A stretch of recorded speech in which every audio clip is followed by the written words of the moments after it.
बिस्मिल्लाहिर्रहमानिर्रहीम। तमाम स्टूडेंट्स, तमाम जो मेरे दोस्त अहबाब हैं जो कि लिखना सीख रहे हैं, उन फर्स्ट लेसन हमने दिया था। अभी हम सेकंड लेसन पे चलेंगे और आज हम आपको जिम लिखना दिखाएंगे, बताएंगे, सिखाएंगे कि कैसे जिम को लिखा जाता है। आप ये देखें, इस तरह से जो भी स्टूडेंट्स हैं वो देखें और समझने की कोशिश करें कि कहाँ पे कलम को टिप से यूज़ किया जाता है, कहाँ टिप यूज़ हो रही है, कहाँ पे फुल कलम लग रही है, कहाँ पे हाफ कलम लग रही है। तो इसको आप देखा कीजिए। अच्छा, अब ये यहाँ से हम लेंगे इसको, तो और ये 3, ठीक है।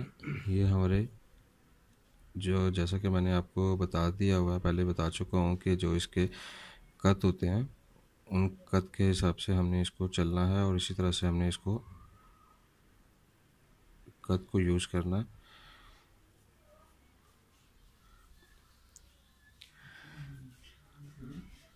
जिम हमारी ख़ताती में, नस्तलीक में बहुत ही एक मुश्किल लफ्ज़ है और इसको बहुत इसकी अहमियत का हामिल है। आप ये देखें, और ये इसका जो घेरा है ये बहुत ही मुश्किल होता है। इसको आपने किस तरह से लिखना, जैसा कि उस दिन भी मैंने लिखने के बाद में आपको कट्स में भी लिखना बताया था, तो आप उसको कट्स में भी लिख सकते हैं। वहाँ से आपको इसकी एंगल का पता चल जाएगा। ये देखें,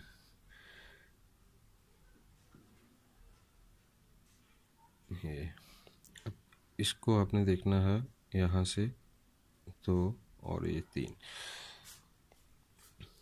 यहाँ से ये आएगा 2 और ये 2.5 पे। ये देखें, यहाँ से 1.5, 1.5 कद यहाँ से आएगा। यहाँ से हमारा आता है 3 कद,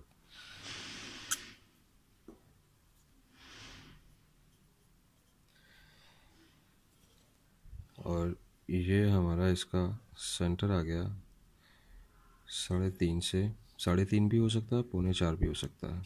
और ये देखें, यहाँ से ये 2.5 कद।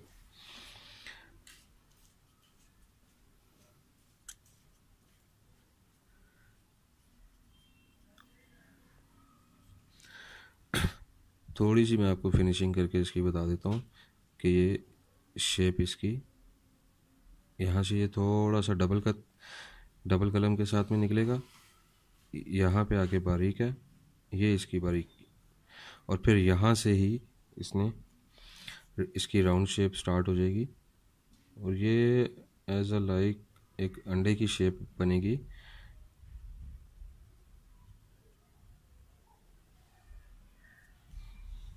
बैटरी को क्या जी? अच्छा, अब इसको ये लाइक अगर आप इसको इस तरह से करते हैं तो ये देखें, ये सेम एक बेजवी शक्ल भी इसको बोलते हैं।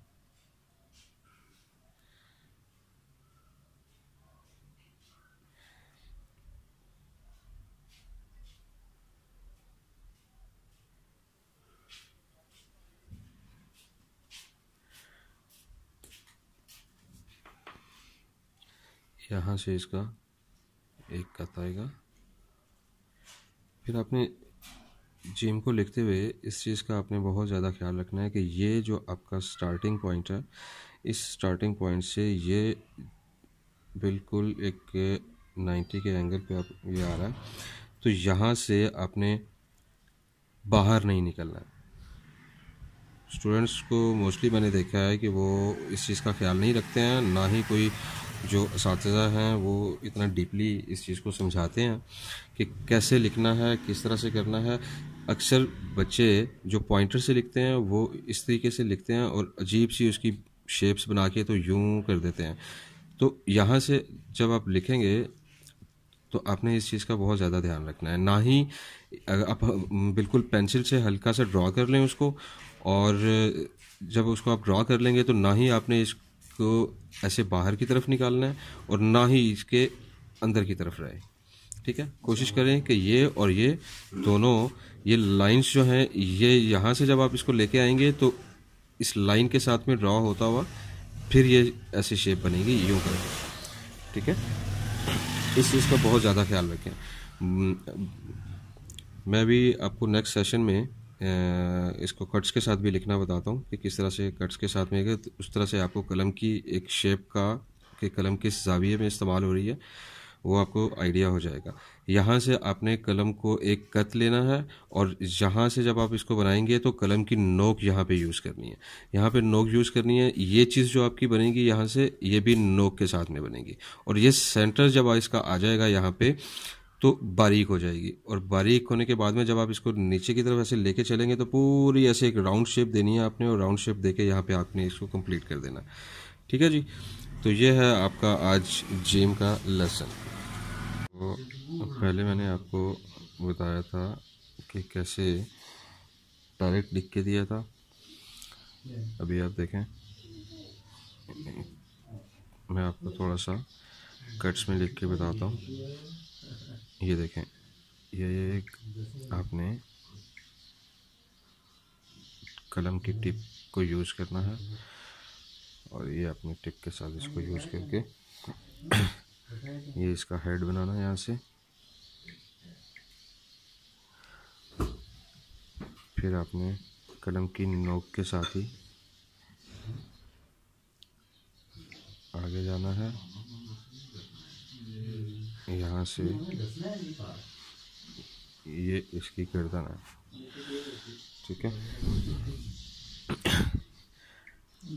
यहाँ से आपने इसको इस चीज़ का, जैसा कि मैंने आपको बताया था कि आपने इस चीज़ का ख्याल रखना है कि इसको आपने उसके बाद में यहाँ से बाहर नहीं निकालना, बिल्कुल स्ट्रेट होना चाहिए।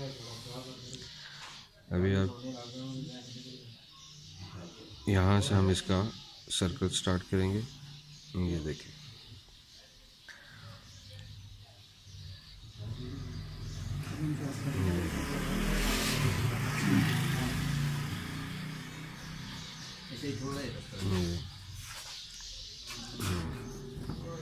अब देखें आप, इस तरह से आपको बताने का मतलब ये है कि आपको पता चले कि कलम का एंगल कहाँ से और किस तरह से चल रहा है।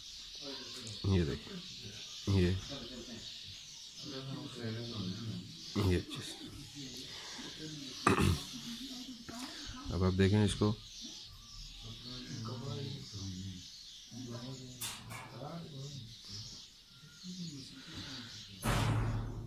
यहाँ से आप देखें,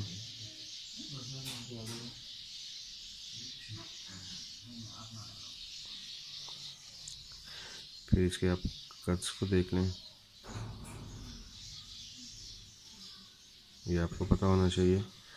जब आपको इस चीज़ का आइडिया हो जाएगा, पता होगा आपको, तो फिर आपके अल्फाज बिल्कुल अपनी जगह पे आ जाएंगे जब आपको कट्स का पता होगा। ठीक है जी, ये आगे 3 कट।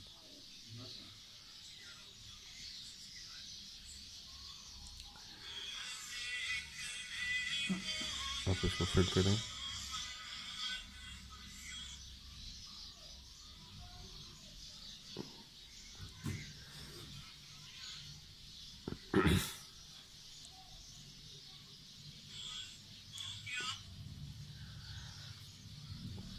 यहाँ से भी इसको देखें,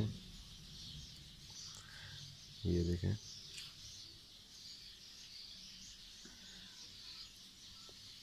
हर तरफ से इसको चेक करें कि कहाँ से आपने ये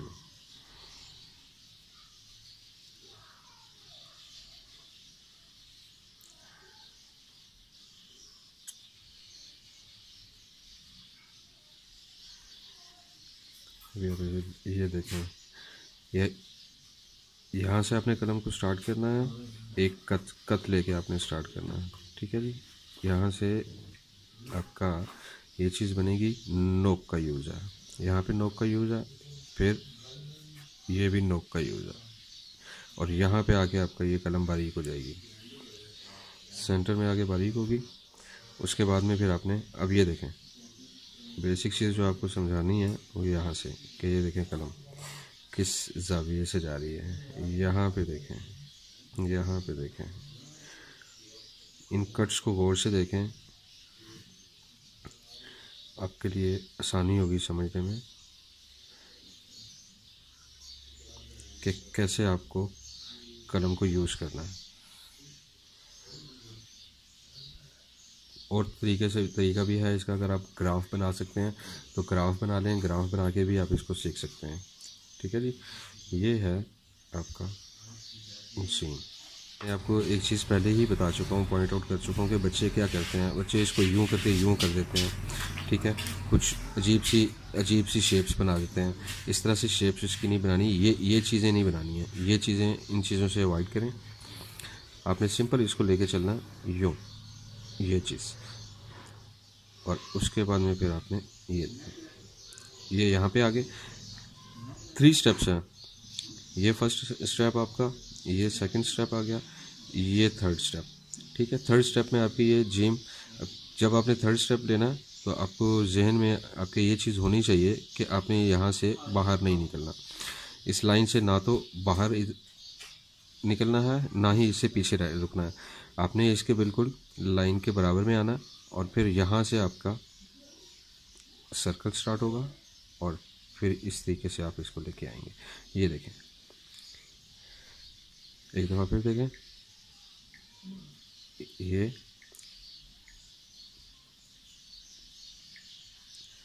ये आपका आ गया थर्ड स्टेप,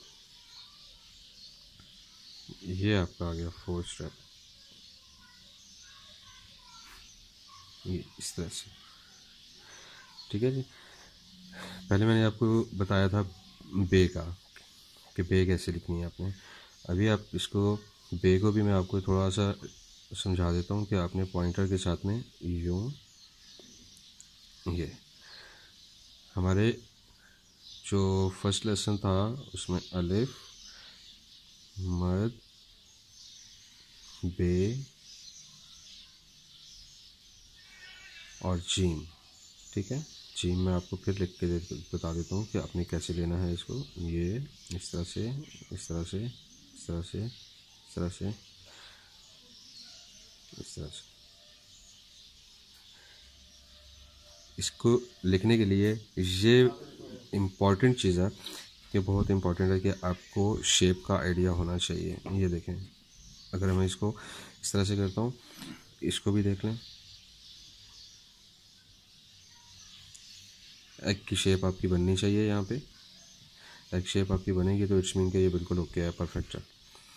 बे को भी लिखने के लिए आपकी ये राउंड शेप है, यहाँ से आपने इसको राउंड देना, ठीक है। फिर यहाँ से आपने इसको फिर राउंड देना। बच्चे जो गलती करते हैं उनको ये मसला आता है कि वो यहाँ से ऐसे सीधा कर देते हैं, फिर यहाँ से सीधा ऐसे, और फिर यहाँ से यूँ करते हैं। ये चीज़ नहीं होनी चाहिए, ये चीज़ नहीं है। अब इसका एंगल देखें, ये इसका एंगल है, यहाँ पे ये एंगल इसका ये है, ठीक है। आप इसके एंगल को फॉलो करेंगे तो आपके लिए बहुत इजी हो जाएगा, और इजी स्टेप्स में आप इसको सीख सकते हैं। ये देखें, ये देखें, ये देखें, ये चीज़, ठीक है जी। इस तरीके से आप इसको इजीली देख सकते हैं, सीख सकते हैं। क्या जी, आज के लिए इतना ही। फिर आपके नेक्स्ट लेसन में आपको मज़ीद आगे के अल्फाज में बताया जाएगा।